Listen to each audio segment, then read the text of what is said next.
Então, assim, agora vamos falar de uma maneira um pouco mais complexa e mais detalhada sobre a ordem da alimentação Ayurveda, ok?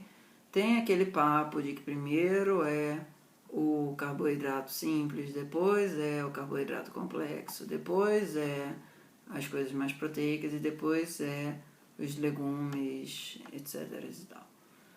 Agora vamos fazer os detalhes. Primeiro você deve comer da ordem mais kapha, passando pela pita e chegando na vata. Esse é a forma de pensar ayurvédica certa. Porque o teu estômago primeiro é mais kapha, depois o teu intestino delgado é mais pita, e depois o teu intestino grosso é mais vata. Certo? Estômago, intestino delgado e intestino grosso. Quais são as características kapha? São pesado, untuoso, lento, viscoso, estável, fresco, frio, né?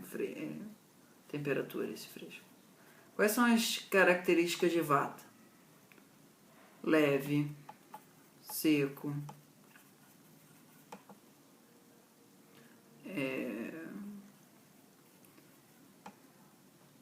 instável, áspero, duro.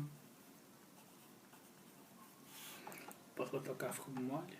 Café mole. E fofo também. E o pita é o quê? Quente, penetrante. O vata é frio também. Ele é frio também. Quente, penetrante. Levemente aquoso. Aquado é uma palavra boa. Intenso. Expansivo. Então, na prática, por exemplo, um soufflé de chuchu. Um soufflé de chuchu, supõe esse soufflé está levando queijo, certo? As características do chuchu ou do queijo estão predominando no soufflé de chuchu? Do queijo. Então, ele é um elemento mais kapha. Ele aumenta mais kapha, certo? Agora, se for uma torta de chuchu. Torta, assim, tipo um empadão de chuchu.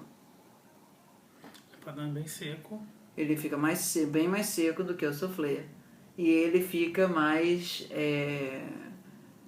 areado também. Então, em relação a uma coisa que é mais um soufflé de chuchu, o soufflé de chuchu estaria no início da refeição, a torta de chuchu estaria no meio. Entendeu?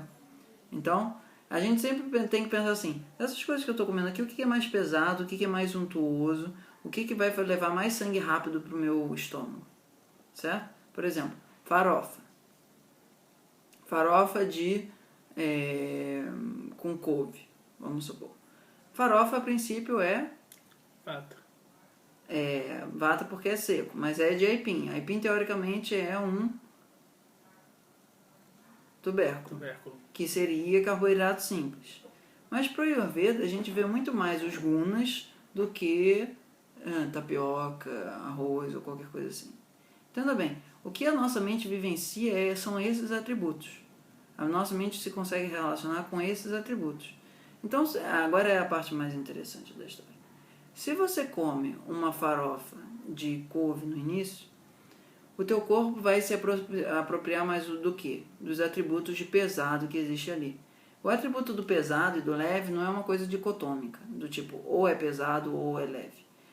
Tem pesado e leve naquilo ali. Se você come a farofa no início, você não vai ter um perfil metabólico diferente de você comer a farofa no final. Porque a gente primeiro, o nosso Agni primeiro olha os atributos de kapha. Então tudo que a gente comer, por exemplo, que seja um chuchu cozido no vapor, o que aquilo tem de untuoso? 0. Mas é 0,000001. Naquele chuchu que a gente vai comendo, nosso corpo vai tentar pegar esse atributo, certo? Não vai conseguir muito. Se ele pegar um queijo, ele não vai... Agora, no final, se ele tiver um queijo, ele não vai estar procurando um atributo de leve. Quanto ele vai pegar desse atributo de leve ali? Quase nada. Mas ele não vai ter que lidar com aquele atributo de peso que está ali, entende? Mas existe uma diferença do gosto da abobrinha no início da refeição e no final da refeição, e no meio da refeição. Ou melhor, vou pensar de repente o tomate. O tomate no início da refeição é mais doce. O tomate mais no meio da refeição é mais ácido. O mesmo tomate. E o tomate mais no final da refeição é mais astringente. Ah, mas é só o mesmo tomate. É, mas o gosto que você percebe do tomate é diferente. Como é que você vê isso? Ah, de repente se você usa... Aquela questão do contraste. Se você toma uma água de coco e depois toma um açaí, é diferente de você tomar um açaí e depois tomar uma água de coco, não é? O gosto mudou? Não, o açaí e a água de coco continuam igual. O que mudou? A tua capacidade do teu corpo de absorver aquela informação, digerir aquela informação. Então, muitas vezes, se um dia você está mais vateado, é melhor você comer a farofa no início, porque, tipo, tá ali e você meio que tá num avião, que seja, do que no final. Agora, se você está num dia mais encafifado, é melhor você comer a farofa no final e não no início. Entendeu a diferença? Então, no Ayurveda, não existe assim, você tem que comer isso em determinado lugar na refeição. Você tem que entender que o processo fisiológico primeiro vai olhar para as coisas mais kapha, depois para as coisas mais pitta e depois para as coisas mais vata. Dependendo do teu grau de destreza ayurvédico, você vai poder fazer manobras ousadas com isso. Eventualmente, um dia você vai poder até comer uma sobremesa no final da refeição, que eu não disse isso. Mas entenda o que eu estou querendo dizer, assim. Você não comeu quase nada, não sei o que, você ainda está morrendo de fome no final da refeição. Se você nesse dia comer uma sobremesa no final, você fez bem. Mas é porque existem o pensamento mais simples, mais primário, onde a gente fala para as pessoas, você tem que fazer isso, você tem que fazer aquilo, você tem que fazer aquilo outro. Aí depois de um tempo a pessoa sai do jardim de infância, você pode começar a botar alguns atritos na história. Nem sempre você vai encontrar tudo muito fácil de navegar. Às vezes você vai estar dirigindo em condições adversas. Então, dependendo do que você está comendo, você tem que olhar. Como é que o meu corpo está? Mais encafifado, mais empitecido ou mais vateado? Aí, a partir disso, você vai olhar e vai falar assim, bom, mas essas coisas, elas agravam kapha, pitta ou vata, mas o meu corpo, que é de constituição X ou Y, ele precisa de qual informação? Que eu chamo de exemplo do pão de queijo. Eu sou uma pessoa que hoje em dia raramente como pão de queijo, porque é uma coisa que eu percebo que agrava muito o meu pitta. Mas sempre que eu viajo, eu sempre, principalmente de ônibus, na rodoviária, quando chego, como pão de queijo. Porque aquilo aterra o meu vata de uma maneira absurda. E como eu estou muito vateado, aquilo não agrava o meu pitta. Então não é só uma questão do qual é a ordem que você come, não é só uma questão do qual é a tua constituição e aquele alimento. É uma observação do tipo, o que está acontecendo com a minha fisiologia agora? Para onde ela está tendendo para desequilíbrio? E, de acordo com o que está tendendo a desequilíbrio, eu vou dar uma resposta. Então, em termos dos raças, kapha é prioritariamente doce e salgado, porque o doce e o salgado, madura e lavana, elas têm esses gunas. Eles não são kaphas porque o Vasantulado definiu ou porque o Charak definiu.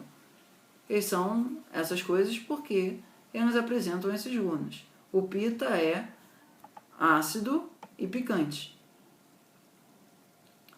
Porque eles são os raças que mais têm as gunas que a gente citou. E o vata é amargo e adstringente, porque eles têm mais essas gunas. Por que eles têm mais essas gunas? Porque eles são formados pelas Panchamahabhutas lá, certo? Então, com isso, a gente começa a ter um pouco assim mais de nível médio de informação em relação aos alimentos. Olha os alimentos a partir das gunas. Olha o teu estado fisiológico nesse momento e a partir do estado fisiológico nesse momento dá uma resposta de acordo com a percepção do Ayurveda que semelhante aumenta semelhante e dissemelhante diminui dissemelhante. Se você está com muito calor, você tem que comer mais do atributo do frio. Se você está com muito do atributo de untuoso, você tem que comer mais do atributo do seco, etc. e tal. Assim ao infinito, certo?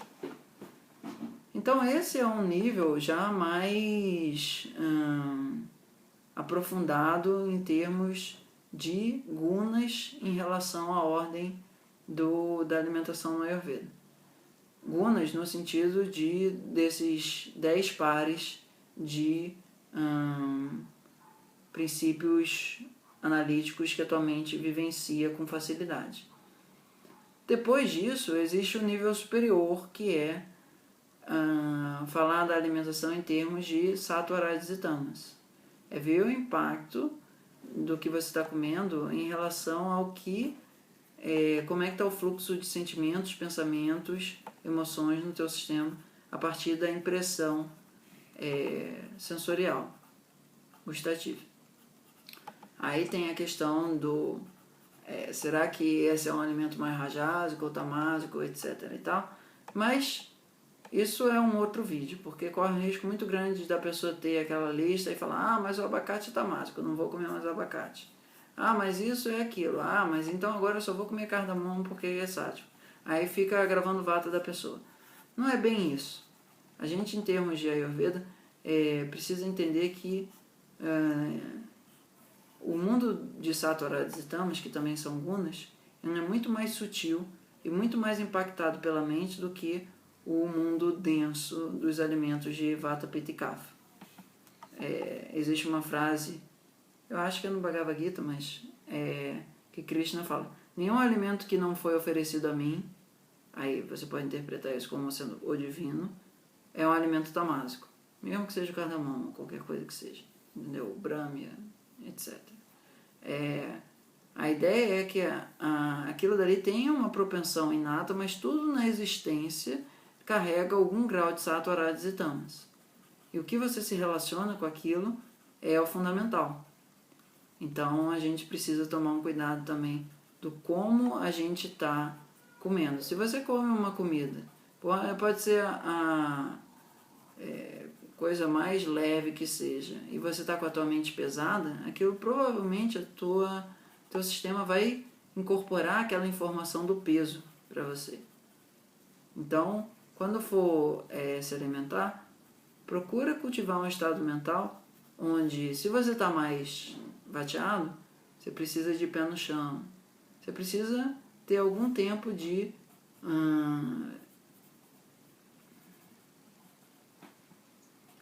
deixar a sua mente numa modulação favorável à tua saúde, por isso que é tão importante fazer o Nati Shodhana antes de comer.